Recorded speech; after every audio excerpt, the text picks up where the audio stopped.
Thanks for joining us for this 3 News original called Water Woes. I'm Bill Churchwell.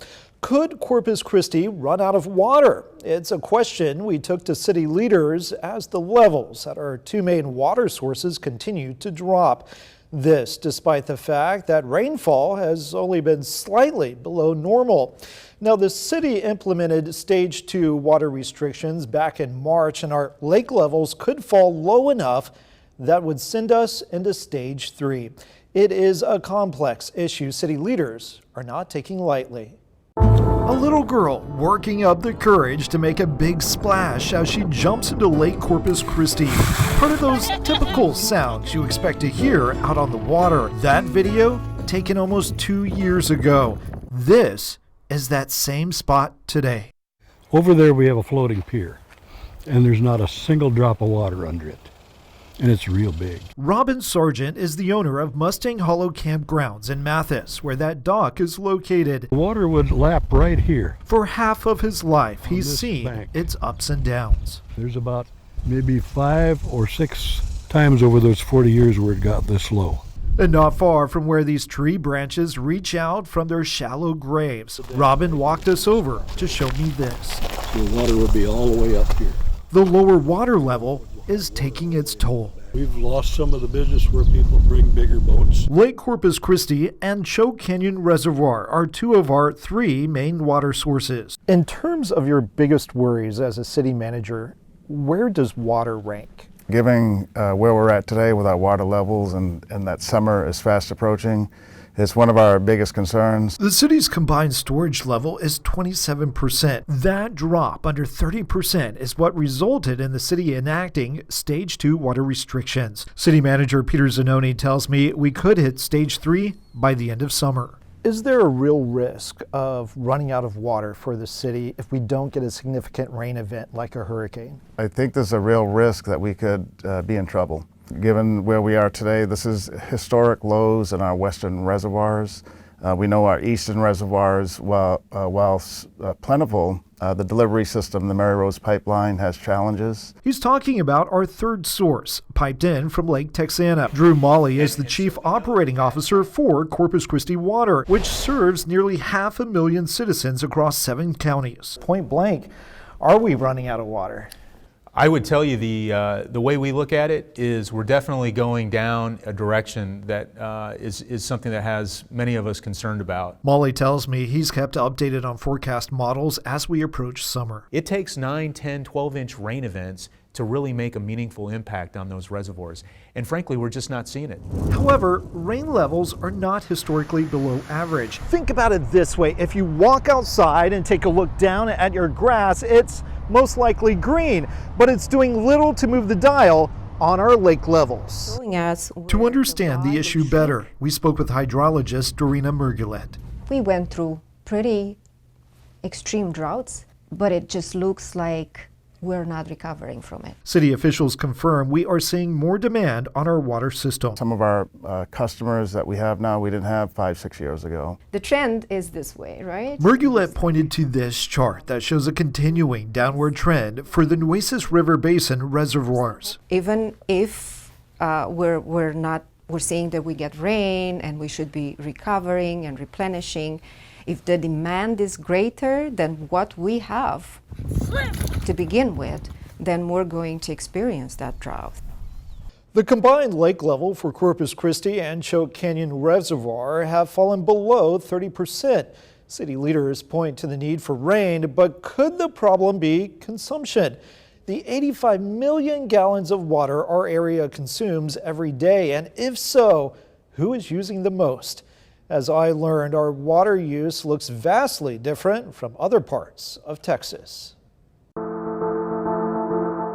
Water. Whether we are brushing our teeth or taking a shower, it's estimated the average American family uses more than 300 gallons of water a day. There's more demand on our system today than there was 4 or 5 years ago. But in Corpus Christi, residential use dropped by 1 million gallons a day from 2022 to 2023. So this part of the pie should be shrinking, but we're growing in another area of the pie. Which is industry. That's based on what we're seeing. This pie chart from the Texas Water Development Board paints a clear picture where that water goes. The further west, the more green or irrigation use. The red you see through the middle part of the state is a majority residential use. But the makeup of who uses our water is vastly different in Nueces and San Patricio counties and sets us apart from the rest of the state. It's not a surprise. We have a large industrial user group that uses a lot of water. And that group uses more than 50%, a little more than 50% of the water. The data is from 2021. Since then, we have added even more industry. We are somewhat unique in our makeup. Brian Williams with San Patricio Municipal Water District says that comes with more demand for water. From our treatment facilities, about 50% is going to industrial customers and about 50% to municipal customers. The district primarily treats raw water it buys from the city of Corpus Christi. We also take some treated water from the city of Corpus, and most of that is going to Gulf Coast Growth Ventures. Gulf Coast Growth Ventures, located in Gregory, began operations back in 2022 and joined a list of large industry water consumers. They need 12.5 million gallons a day. Gulf Coast Growth Ventures and Valero combined account for 1/4 of our entire water use every day. Water is really the key enabler to our manufacturing process. Jacqueline Curry monitors imports of energy products and utilities, including water. The plant, which employs 600 workers, produces plastics that are turned into everyday items. The company welcomed me in for an interview as they too watch the water levels fall. There is concern, right? Just like everybody else watching that level go down. Curry tells me the company's projected water use was supposed to be higher, but its consumption has fallen thanks to conservation. Really, it's our operations and diligence on watching that is able to make that possible. But when it comes to large volume consumption, so far industry hasn't been impacted. If we move to stage 3, that could change. Everybody knows that the large volume users are refineries, our plastics production plants, who we respect and who we appreciate being here. They're part of our city. We would look to them to see some type of savings in the water. Meaning a surcharge for industry. If that long-term forecast is looking bleak and if our water continues to decline, we have to do something. Gulf Coast Growth Ventures went in front of City Council asking to cut the water it pays to use by 15%. That's a reduction of almost 2 million gallons of water a day. City Council approved that amendment. Right now, city officials are actively seeking long-term alternative water solutions. One of those efforts getting the most attention, a seawater desalination plant. However, that is still years in the making, and we wouldn't see water flowing from such a plant until early 2028. As our weather shifts from El Nino to La Nina this summer, hydrologist Dorina Mergulet says it could bring much needed rain, tropical rain. We say rain, right? And we say a lot of rain. And sometimes, for that to happen and refill the reservoirs as quickly as we would need them, that might be flooding. Long-term, city leaders are looking for drought-proof solutions. The conversation revolving around desalination has been one that we're very optimistic about. Corpus Christi Water Chief Operating Officer Drew Molly says desal is the answer. We have two of the most important factors in this project: our affordability to our ratepayers and the environmental stewardship that has to go alongside with this project. City Manager Peter Zanoni says federal and state permits are in review. We have no reason to think we're not going to get either the state or the federal permits, as precedent exists already of issuing permits. In June, Council will select a design builder for the project that would be located in the Inner Harbor and would be able to produce up to 30 million gallons of water a day. How dependent are we for desal to go through? Can we still grow as a city? I don't think so, Bill. So we know that there's a short list, about a half a dozen companies that want to come here and open up manufacturing plants.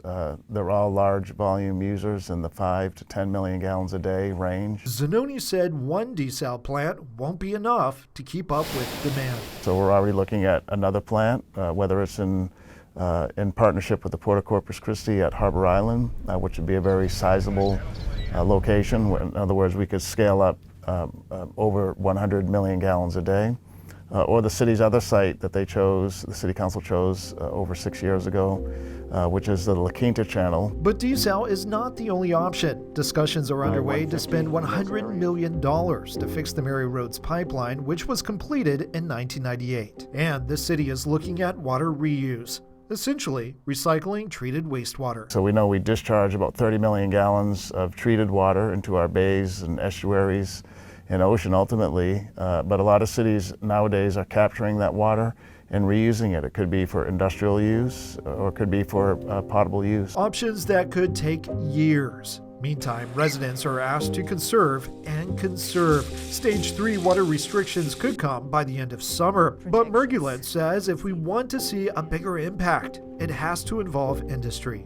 Everybody has to take part in this, and we cannot have exemptions for some. Was it a mistake to bring some of those newer industry into the city before we got desal? Yeah, I don't think so. We, at the time when we brought them in, we had sufficient water in our reservoirs, and these droughts of record that we're in today are cyclical, so they don't stick around long term, although this one's a stubborn one. We hope this report helps shed some light on our water situation here in South Texas. We'll continue to follow this very important topic. Thanks for watching, and for more information, check out KIIITV.com.